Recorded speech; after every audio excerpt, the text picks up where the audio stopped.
same with a bomb?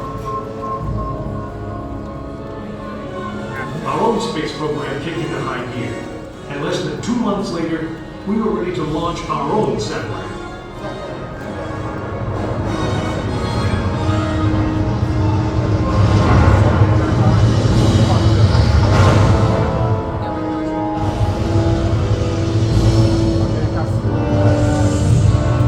It was being called the space race, and we were running a distant circuit. In 1961, we fell even further behind. Soviet cosmonaut Yuri Gagarin became the first man into space, circling the world in just 89 minutes.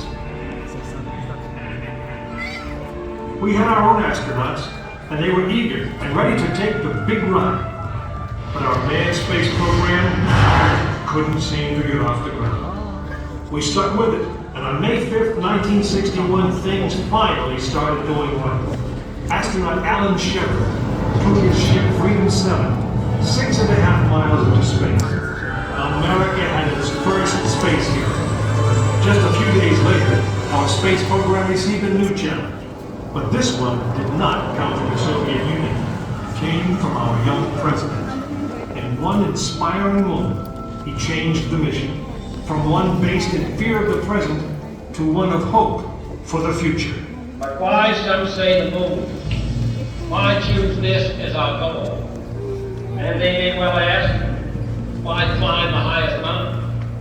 Why 35 years ago, fly the Atlantic? Why does Bryce play Texas? We choose to go to the moon.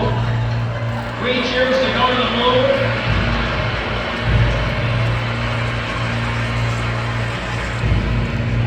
We choose to go to the moon in this decade and do the other thing. Not because they are easy, but because they are hard. We hadn't been more than 16 minutes into space, and now we were going to the moon. We would have to design a rocket the size of a 36-story office building, put it together with the precision of a microscope, and accelerate it to the speed of a bullet. Then we would have to guide it to a moving target 250,000 miles away. Many people thought it was an impossible dream, but 400,000 of us set about making that dream a reality. It would be the longest, most hazardous voyage that any man had dared to attempt. But step by step, mission by mission, we orbited the Earth, perfecting the skills and technologies we would need on this incredible journey. Our astronauts practiced maneuvering, docking, and the 1,000 other tasks that would comprise the moon mission. We created new alloys, lighter and stronger than anything seen before. We designed communication systems that would be reliable over the vast distances. And behind it all, we tried to perfect the rocket that would be powerful enough to punch out of Earth orbit and take us to the moon.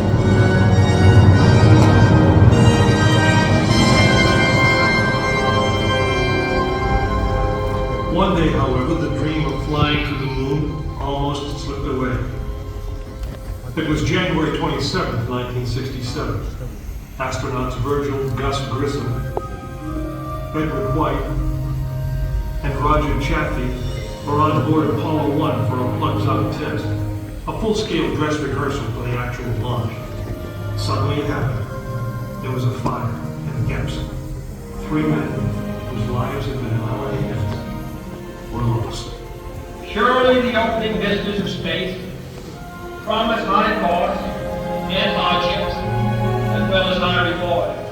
But this country of the United States was not built by those who waited and rested and wished to look behind them. After Apollo 1, some thought we'd failed, and that the moon was out of our reach. But we owed it to those men to learn from their sacrifice and to carry on. We started taking the Apollo vehicle apart, piece by piece. Was the design flawed? Had safety been compromised? Tough questions. And we spent 1.5 years redesigning the spacecraft so that no astronaut's life would ever be at risk because we overlooked something or because we could have done something better. A moon rocket is 91% high explosive, and it goes into the most unforgiving, hazardous environment there is. we could never make it risk-free. The men who flew them knew that. We didn't send men into space again until Apollo 7 orbited the Earth testing some of the new designs.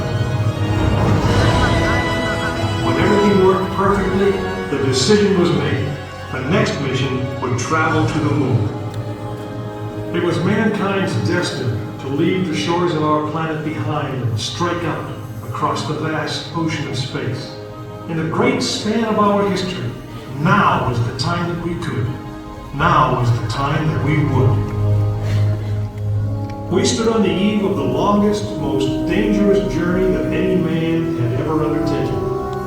And it would be taken by Frank Borman, James Lovell, and William Anders, the crew of Apollo 8. Through those doors you will find the firing room, launch control, just as it was on December 21st, 1968. Please gather all of your belongings. Take